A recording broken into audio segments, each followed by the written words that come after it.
นี่ด่านธงเนาะนี่ด่านธงเด้อท่านผู้ชมหาอยู่หากินนี่ด่านธงโอ้นี่บรรยากาศนี่บ่งเขาพักกับเซาเขาก็ได้เบิ่งเนี้ยกายตัวนี้ก็ได้แล้วมาเบิ่งต้องเบิ่งก่อนด่านด่านธงเห็นไหมโอ้มีทางขึ้นจริงๆนี่ถ่ายเบิ้งท่านผู้ชมนี่ลืมคืมนี่เนาะบรรยากาศด่านธงหมดพักวันเสาร์ฝนตกนี่ก็ให้ห่วงคือมาค่ำเอาไว้นี่จ้ะบอลผูกปู โอ้อย่างนี้ครับ ด่านธงเป็นบอลขึ้นบอลอันนี้ก็เป็นทางขึ้นนี่เนาะขึ้นไปแล้วเป็นเทิบบ่เป็นงนอะไรตลอดเกี่ยวดามตรงดามครับโอ้เป็นเทิบครับเป็นเทิบเป็นนี่เนาะห้ามป่ะนี่บรรยากาศน้องนี่สองพระองค์คนเมื่อยแห้งเลย เมื่อยแห้งเลยเจอพาเลาะนี่เมื่อยเลยหอบเลยผมนี่อันนี้มันทางขึ้นต้องเลาะต้องทางขึ้น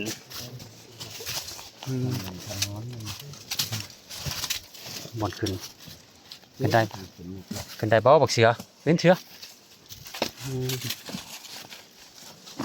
นี่ทางขึ้นไปนี่เสือ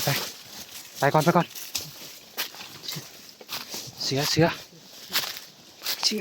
เสือนี่มันทางขึ้น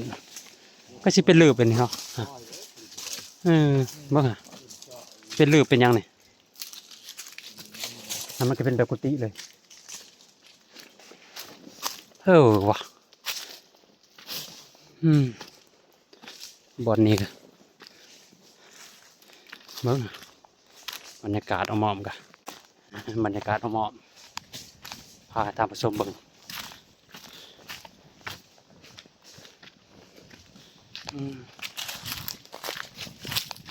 ขึ้นไปนี่แล้วมีบอลลงอีกบ่ด่านธงมาเหาะด่านธงปูนปอดนายย้อนโอ้ฝุ่นบ่ฝุ่นนี่มันจะแม่นวิวคักขันกายกินนี่ก็ชุดยอดเลยนี่นะมาฮอดนี่นะอันนี้คันว่าขึ้นวิทย์กินเนี่ยโว้ยนี่มารอพี่ก่อนไปชั้นนี่วิวนี่บนคักๆนี่โอ้ย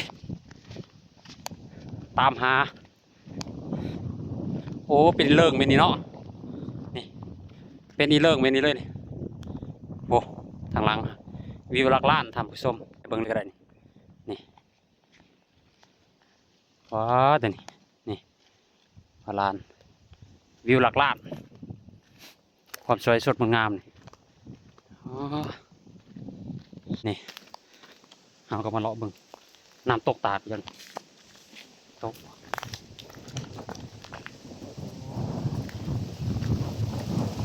เริ่มทำ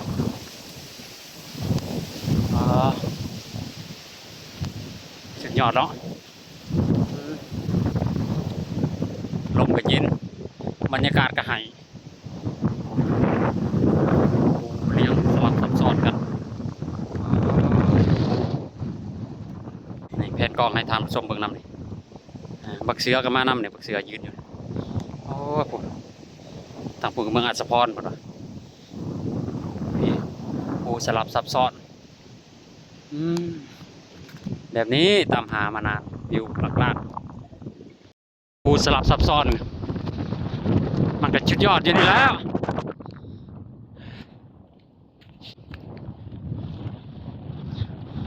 มอม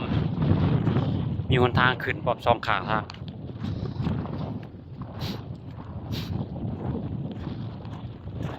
บ่อนแหล่งท่องเที่ยวสุดยอด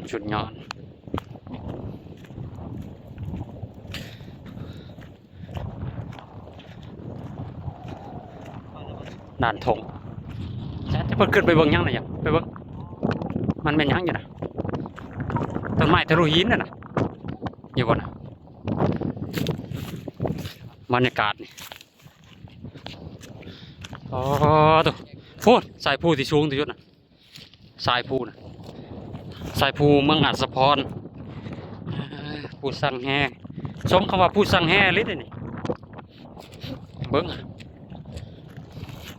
มีแต่พลานหินอยู่นี่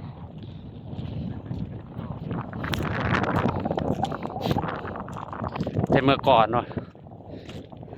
สัตว์มันก็มาหากินหาอยู่นี่ป่ามันสมบูรณ์นี่มันก็ยับกันไปยับกันไปนี่นานสุดลูกหูลูกตานี่ความงามของธรรมศาสตร์โมเมนต์คลองลินเด้อนี่มุมกว้างสุดยอดเลยมุมเห็นอะไรบ่นี่เห็นกุฏิน้อยนะอยู่นี่เนาะแผนกล้องให้เบิ่งนี่โอ้มันจะสายภูอ้อมเลยวาบเย็น มีแต่ด่านมันออก ไม่ถึงชุดนี่เนาะคลิปอยู่มุมสูงมื้อนี้ด่าน ได้ยังเข้ามา ด่านธงท่านผู้ชม ตายมากมาก ด่านธง อยู่นี่กันส่งไปหน่อยหน่อย คลิป ในชั่วโมงนี้ ก็ถ่ายแผ่นมีรูปให้เบิ่งเพราะว่ามุม90องศาหมอกคนที่จะมาเนี่ยก็ยากหน่อยได้ไกลเติบถ้าว่ามาแต่ด้านบนก็มาเลาะด้านสูงท่านผู้ชม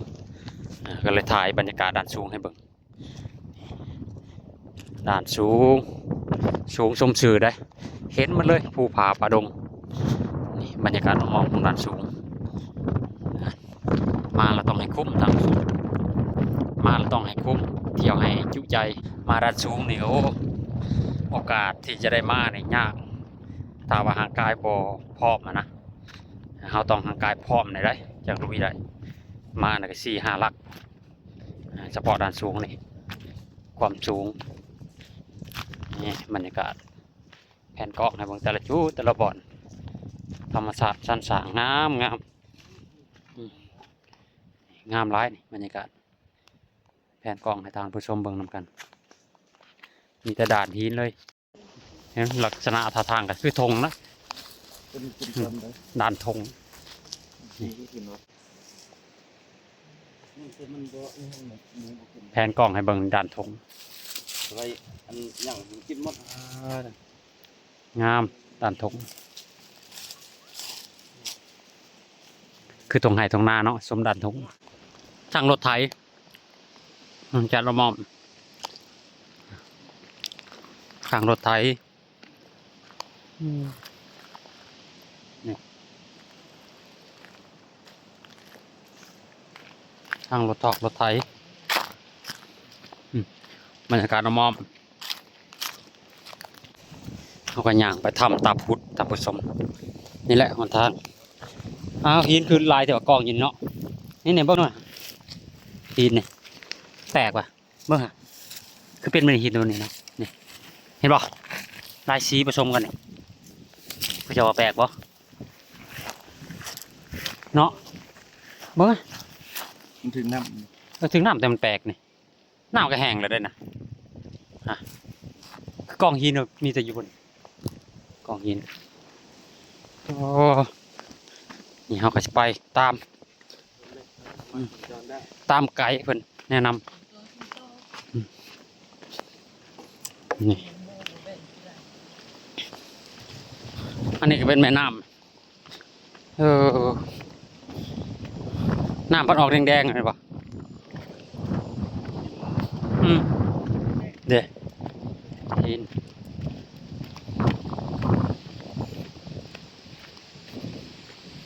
นี่บรรยากาศ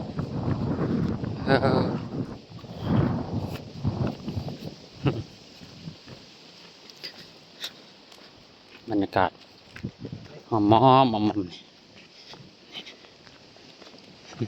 จะมือมันออกเนาะ เด้อ นี่เนาะเอามาเอาน้ นะเอาอะไรยืดเข้มหมดแล้ว นี่ถ่าย ที่มาวันที่ยังวะที่แปด อืม พุทโธ ก็นี่มาเป็นธงไปเลยมันนี่ธงแบบนี้เลยบรรยากาศของธงย่างไปกันนี่หินขาวๆเอ้ยหินขาวๆอยู่เทิงภูนี่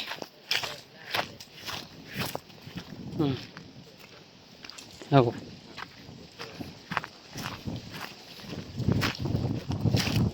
หินขาวๆอยู่เทิงภูสร้างอันนี้มันก็เกิดดีบอกเห็นบ่หินหิน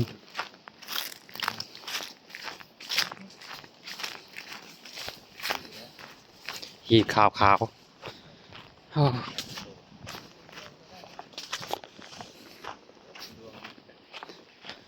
บรรยากาศก็เมื่อยรู้สึกไม่เมื่อยลอย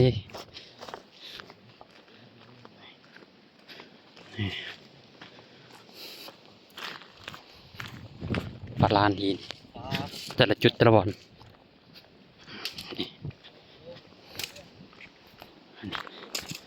เที่ยวโค้งไปโค้งมาเบิ่งปะแต่ละจุดแต่ละบอนธรรมดาเด้อท่านผู้ชมนี่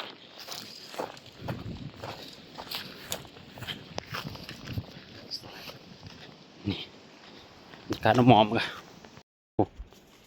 ทางลงท่านผู้ชมนี่เนาะทำกันบนลงโอ้ยคอยลงคอยลงบรรยากาศแฟนกล้องให้เบิ่งหน่อยบนลงนี่เนาะเบิ่งทำ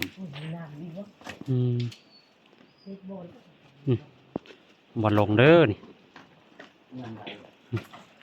พักผ่อนเนาะหย่อนใจวันนี้ก็หักแก่นจันทร์หักแก่นจันทร์โอ้เบิ่งวันนี้ก็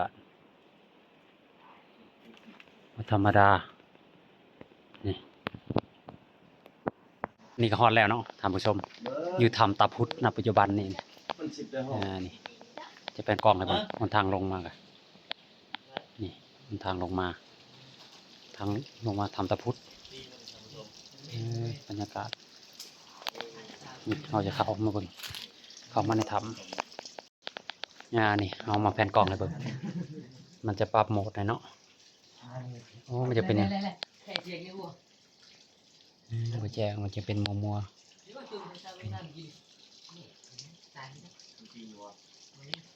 นี่เราบ่อนพักเนาะ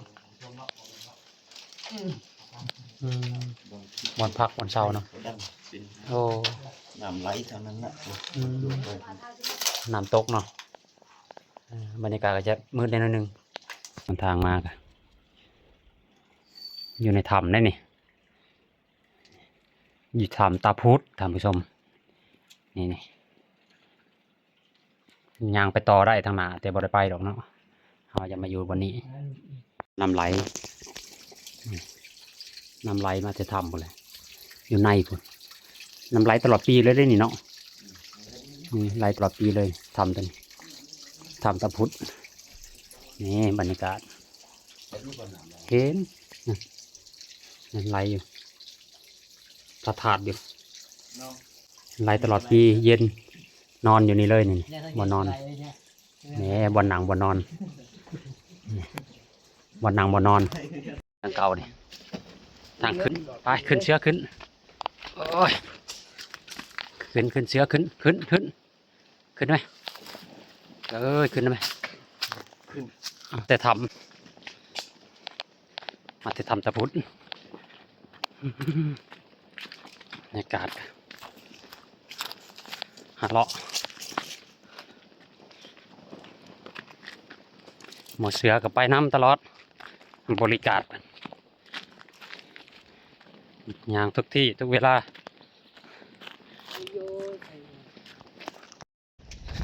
แปลกๆได้หินกับแปลกๆหลายอย่างเลาะด่านเลาะหินเลาะลาดหินเนี่ยมันก็งามเลยมึงถ้ายามพ้นนี่น้ำเต็มหมดเลยนี่